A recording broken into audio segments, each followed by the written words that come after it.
Usafi wa mazingira hasa wa mito na vyanzo vyake ni jambo muhimu katika jamii yoyote ile, na ndiposa hawa vijana wa kikundi cha Umoja Green Network wamejitolea kwa hali na mali ileo kusafisha mto wa Timau na maeneo yanayozunguka, na vilevile walipanda miti kadhaa kando ya mto huo.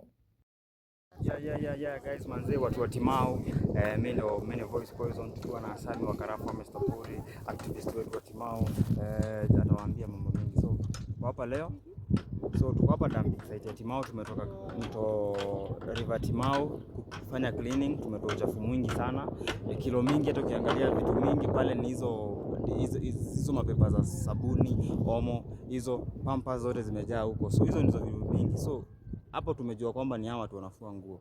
Watu wengine ni wenye wanakuja kupeleka waste huko, kama hawa watu bado waleta hapa kwa dumping site, wanapeleka huko kwa mto. Hapa Baras tumepanda miti specific acacia tree na tutakuja kuongeza miti nyingine. So hii miti tumepanda hapa, hebu onyeshe. Kuna mti mmoja tumepanda hapa hivi. Hii ni spot moja yenye watu wanapenda kufua nguo. Yeah? Wanapenda kufua nguo hapa. Tumepanda hiyo mti. Na kuna zingine tumepanda kwa ile spot iko pale, na kuna ile tumekuwa tukifanya research kujua kama hizi plot ni maji pekee hazina ama pia toilet hawana.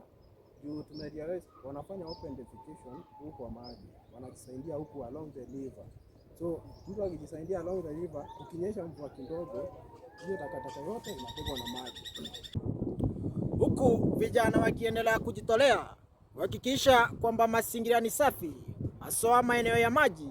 Ni wito kwa jamii na kwa serikali kuingilia kati kuhakikisha kwamba mazingira ni safi.